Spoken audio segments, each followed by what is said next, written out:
প্রতি বছর আষাঢ় মাসের শুক্লপক্ষের দ্বিতীয়া তিথিতে পালিত হয় রথযাত্রার উৎসব। পুরীতে তিনটি সুসজ্জিত বিশাল কাঠের রথে চড়ে শ্রী জগন্নাথ, বলভদ্র এবং সুভদ্রা মাসির বাড়িতে যান, মানে গুন্ডিচায় যান। 7 দিন সেখানে কাটানোর পর উল্টো রথ বা বহুদা যাত্রার মাধ্যমে তাঁরা পুনরায় নিজের মন্দিরে ফিরে আসেন।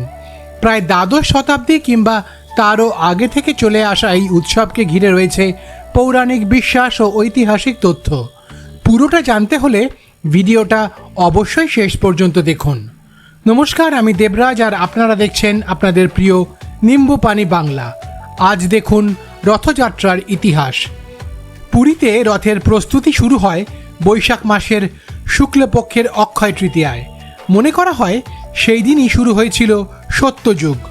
শ্রী জগন্নাথের চন্দনযাত্রার সূচনা ও পুরীতে জগন্নাথ, বলরাম ও সুভদ্রার রথ নির্মাণের শুভারম্ভ হয় এই অক্ষয় তৃতীয়ায়।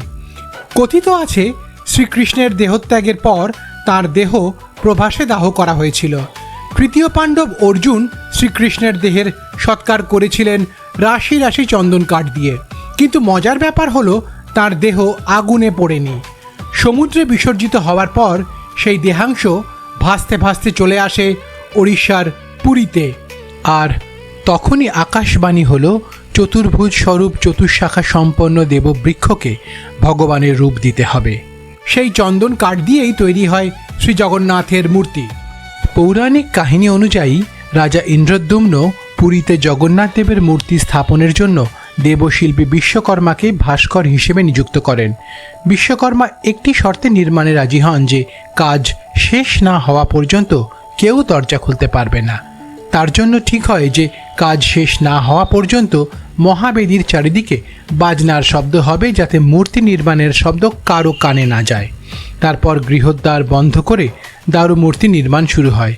এদিকে রানী গুন্ডিচা ভেতরে কোনো শব্দ না পেয়ে নির্ধারিত 21 দিনের পূর্বে মাত্র 15 দিনের মাথায় অত্যন্ত কৌতূহলের বশে দরজা খুলে ফেলেন। ব্যাস, শর্তভঙ্গের কারণে বিশ্বকর্মা কাজ অসম্পূর্ণ রেখেই চলে যান, যার ফলে জগন্নাথ, বলরাম ও সুভদ্রার হাত অসম্পূর্ণ থেকে যায়। অক্ষয় তৃতীয়ায় রাজা ইন্দ্রদ্যুম্ন শুদ্ধ মনে সংকল্প করে বৃক্ষ পুজোর মাধ্যমে গাছ কাটার নির্দেশ দিয়েছিলেন।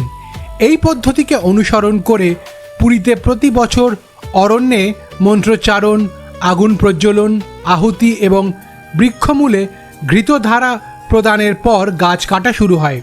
ওই কাঠ দিয়ে 3টি রথ গড়ে ওঠে। শ্রী বলরামের রথের নাম তালধ্বজ। এই রথে 14টি চাকা থাকে। মনে করা হয় সপ্তস্বর্গ ও সপ্তলোকের প্রতীক এই রথ। রক্ত লাল ও সবুজ কাপড়ে মোড়া থাকে রথ।